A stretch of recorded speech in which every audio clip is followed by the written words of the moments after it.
अस्सलाम वालेकुम नाज़रीन। अल्लाह ताला से ये उम्मीद करता हूँ कि अल्लाह ताला ने आपको जहाँ पर भी रखा होगा अपने हिफ्ज़ व अमान में रखा होगा।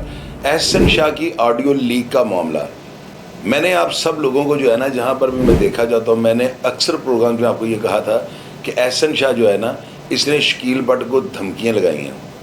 अब नाज़रीन, चूँकि मेरे पास ऑडियो नहीं थी, इसलिए मैंने आपको जो है ना एक ख़बर दे दी और मैंने आपको याद करवा दिया कि ये जो है ना, इसके कत्ल होने के पीछे जो है ना, असल वजह ये है कि ये बड़े मंजे हुए सब इंस्पेक्टर शकील भट्ट को जो है ना कत्ल की धमकियाँ दे रहा था। अब मैंने रात को एक वीडियो लगाई है, उस वीडियो को यकीनन आपने देखा होगा। उसके नीचे मैंने कमेंट बॉक्स को पढ़ा है, कई लोग ये कह रहे हैं कि चोई साहब आपने रात को पेशन गोई की और सुबह ये दुरुस्त साबित हो गई। मैंने कल रात जो वीडियो बनाई है उसमें मैंने कहा था कि एहसन शाह की जो है ना कई ऐसी वीडियो जिनको हम आपको दिखा भी नहीं सकेंगे, वो सिर्फ व्हाट्सएप ग्रुपों में चलती रहेंगी। और उसके बाद जो है ना कई ऑडियो ऐसी ऑडियोज़ मंजर आम पर आने वाली हैं जिनमें जो है ना कई ऐसे होशरुबा इंकशाफात होने वाले हैं और कई ऐसी चीज़ें मंजर आम पर आने वाली हैं कि यकीनन आप सुनने के बाद हिल जाएंगे। नाज़रीन, ये जो वाक़या हुआ है ना, ये जो ऑडियो रिकॉर्डिंग वाला, मैंने इसके ऊपर पूरी रिसर्च की। मैंने आपको अपने प्रोग्राम में कहा था कि ये ऑडियो रिकॉर्डिंग जो है ना, जो आने वाली है, ये बख्शी खाने से की गई कॉल को रिकॉर्ड किया गया है, लेकिन ऐसा नहीं हुआ। मेरे ज़राए के मुताबिक एहसन शाह बाहर तारीख पर आता ही नहीं था। ये जेल के अंदर जो कैदियों को पीसीओ की सहूलत मिली हुई है ना, वहाँ पर ये पीसीओ से जो है कॉल कर रहा है और ये इसकी वाइफ जो अर्शा है ना, ये उसके साथ बात कर रहा था। अब अर्शा जो है ना, इसका वालिद जो है वो शकील भट्ट का बहुत ज़्यादा दोस्त है। अब नाज़रीन, होता क्या है कि अर्शा को जब ये कॉल करके बताता है कि बदामी बाग वाला वो शख्स जो है जिसने जो है मुझे पकड़ा था, तो ये कौन था, ये शकील भट्ट की बात हो रही है। और उसको साथ ही कह रहा है, मैं पूरा काटू बन गया, तो मैं जेल जा गया ना, पूरी टीम तैयार कर ली थी, तो मानते हैं सऊदी अरब चले जाना है, तो मैं जो है ना इसका काम लगा दूंगा। अब आप देखेंगे ये तो अभी एक ऑडियो का छोटा सा पीस है, अभी जब ये ऑडियो कंप्लीट आएगी तो आप हैरान परेशान हो जाएंगे। नाज़रीन, ये जो लड़की अर्शा है ना, जो इसकी वाइफ थी एहसन शाह की, उसके वालिद को जो है ना अर्शा ने रिकॉर्डिंग करके दे दी। और इसके वालिद ने इस बात से बचने के लिए ना कि कल को अगर कोई मामला हो गया तो ये ना हो मेरी बेटी के लिए या मेरे लिए कोई मामला खड़ा हो जाए, उसने ये ऑडियो रिकॉर्डिंग जो है ना जाकर उसको दे दी शकील भट्ट को।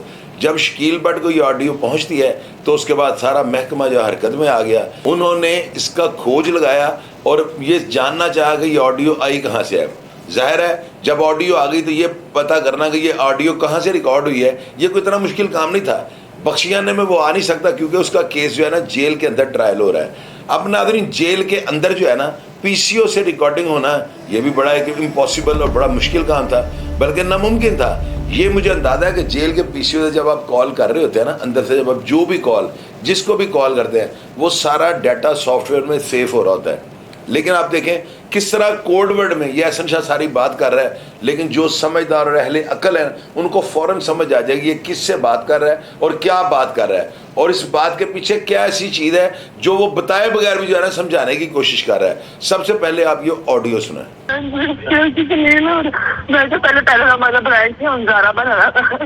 हूं मैं जेल दा तो मैं फनकार हो गया, जेल दा काटू हो गया, मेरा ब्लॉग लोग बदल दिया यार। तो वैसे भी फनकार है, तू वैसे भी फनकार है। सर मैं जेल दा फनकार हो गया। मैंने टीम बड़ी अच्छी बना ली। सबसे पहले मैंने सोचिए चले ना 1 महीने के अंदर ही मैंने तोहफा दे देना अवाम को, बड़ा जबरदस्त तोहफा दे देना। वो जो बदामी बाग वाला है ना जिसने मेरे साथ ड्रामा किया, पहले जाइए ना मिल के जाए। हाँ। पता है ना, नाम ना नहीं जाए, तेरे बेटा भी दोस्त है। हेलो, हाँ मैं सारा प्लान कर लेता, लड़के भी तैयार कर। कौन हो?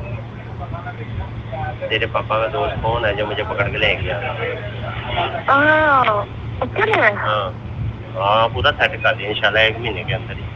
भाई डांस है कि यार? ऐसे क्या, उसने जो मेरे बाप को बातें की है ना, तू जाने दे, मेरी वीडियो से मेरे बाप को जो बातें किया, मेरा बाप तो मर गया था। तो अब नाज़रीन, इस ऑडियो के अंदर आपने सुना, यकीनन आप सबको समझ आ गई होगी कि अपनी वाइफ को कह रहा है कि मैंने एक टीम मैनेज कर ली है और अन करीब उस शख्स को जो बदामी बाग का रहायशी है जिससे मुझे पकड़ा था और जो तुम्हारे बाप का दोस्त है, वो बात जो है वो जूम यानी फिक्रों में कर रहा है। लेकिन आप लोग अंदाज़ा लगाएं कि ये कितना जो है ना अपने आप को टैटे हाँ समझना शुरू कर देता है। वही बातें जो आप लोगों ने मुझसे पूछी कि आप तो कहते थे जेल में बड़ी सख्ती है, तो ये क्या है تو مجھے آپ یہ بتائیں یہ ریکارڈنگ کہاں سے ہوئی؟ اگر احسن شاہ بھائی تاریخ پہ آیا ہوتا تو میں کہتا کہ یہ جو ہے نا بخشی خانے سے ریکارڈ ہوئی ہے، لیکن جب میں نے اس کی انویسٹیگیشن کی یہ تو تاریخ پہ آتا ہی نہیں تھا. اس کا کیس جو ہے نا جیل کے اندر ٹرائل ہو رہا ہے. تو آپ اندازہ لگائیں کہ اس طرح کا بندہ جو 6-7 مہینے جیل میں رہنے کے بعد اپنی وائف کو کہہ رہا ہے کہ میں اب کاٹو ہو چکا ہوں، اب مجھے جو ہے میرے پاس بڑا تجربہ ہو چکا ہے، میں نے ایک ٹیم تیار کر لی ہے.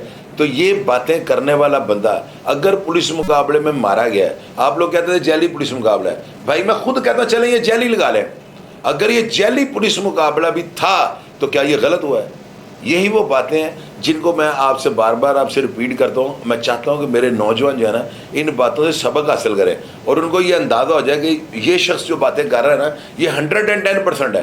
اور شاید میرے نوجوان جو ہے نا ان باتوں کے انجام، ان کہانیوں کا انجام دیکھنے کے بعد جو ہے نا اپنا قبلہ درست کر لیں. پروگرام کا فیڈ بیک لازمی دیجیے گا. اور اگر آپ لوگ مزید ایسی ویڈیوز اور اس طرح کی لیک آڈیوز جاننا چاہیں، ان کو دیکھنا چاہیں، سمجھنا چاہیں تو لازمی کمنٹ باکس میں لکھیے گا اور انتظار کریں. ان قریب بڑی زیادہ ویڈیوز اور آڈیوز لیک ہونے والی ہیں جن کو سننے کے بعد اگر 1% لوگوں کی ہمدردی احسن شاہ کے ساتھ تھی تو یقیناً وہ بھی ختم ہو جائے گی. پروگرام کا فیڈ بیک لازمی دیجیے گا اور میں ہمیشہ کی طرح آپ کو رپلائی کرنے کی کوشش کروں گا. اپنا ڈھیر سارا خیال رکھیے گا جی. پاکستان زندہ باد.